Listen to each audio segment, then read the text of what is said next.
Hi everyone, this is Laura, and today I am bringing you um something really different. I just want to say first of all, happy Friday. I hope you're all enjoying your weekend. I hope everyone's out there creating something fabulous.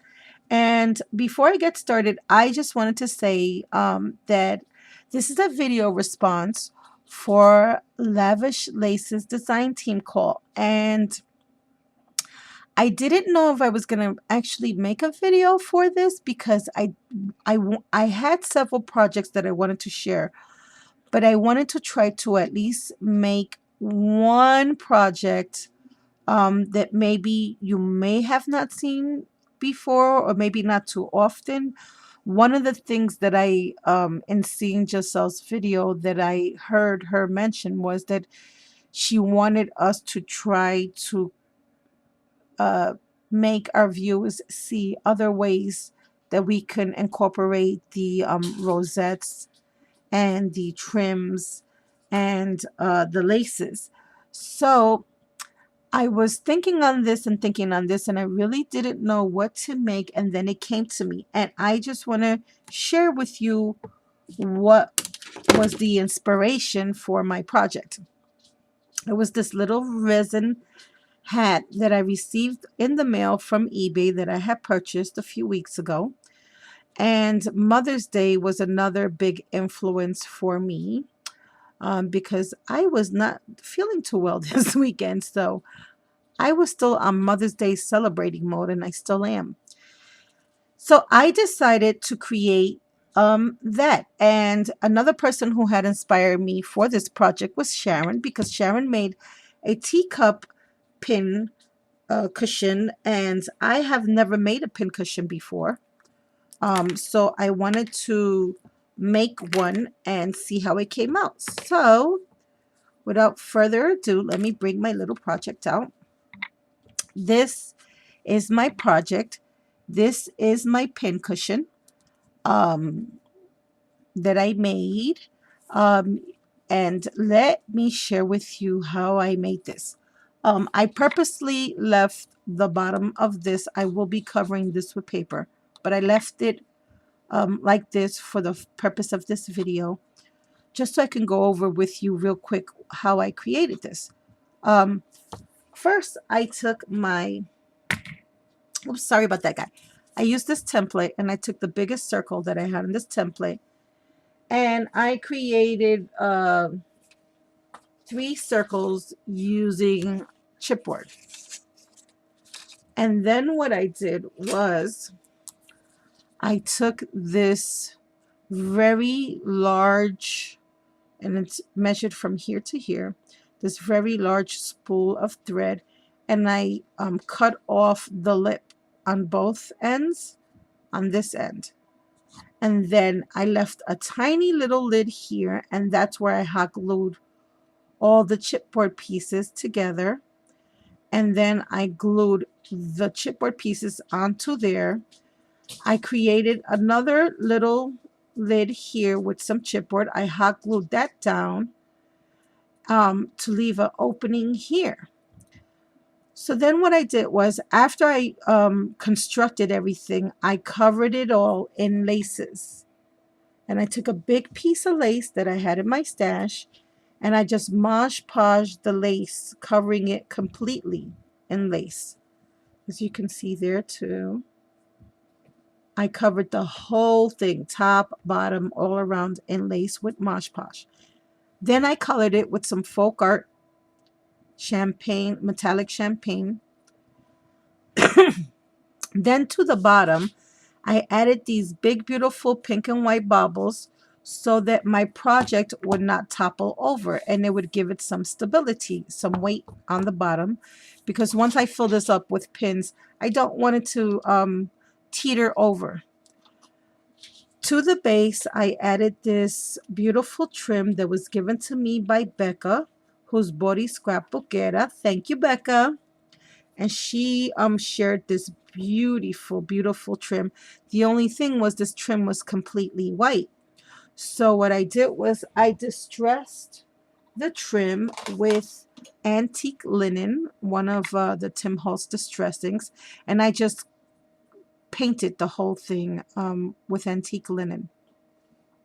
Then I painted the whole top and bottom part with the metallic champagne as well. When that dried, I took this big old piece of lace, and this lace is actually this big.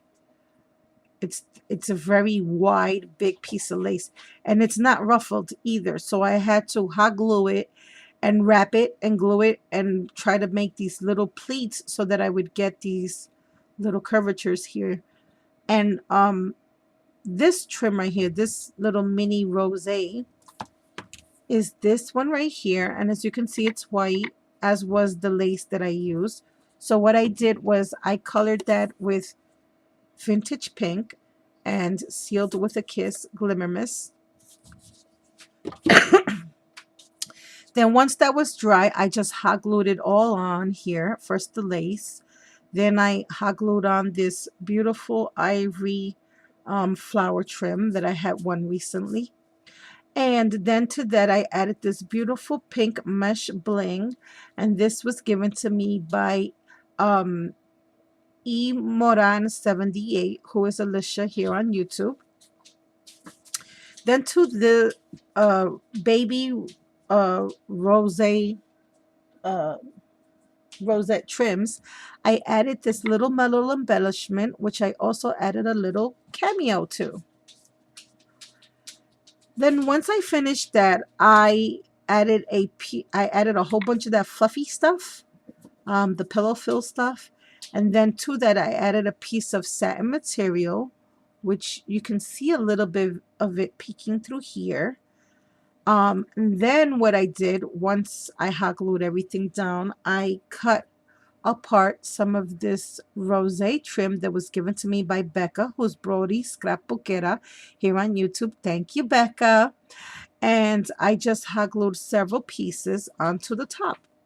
And this is my pin cushion part. Plus, I felt it also gave it a nice roundness to the top to make it look like a really pretty hat.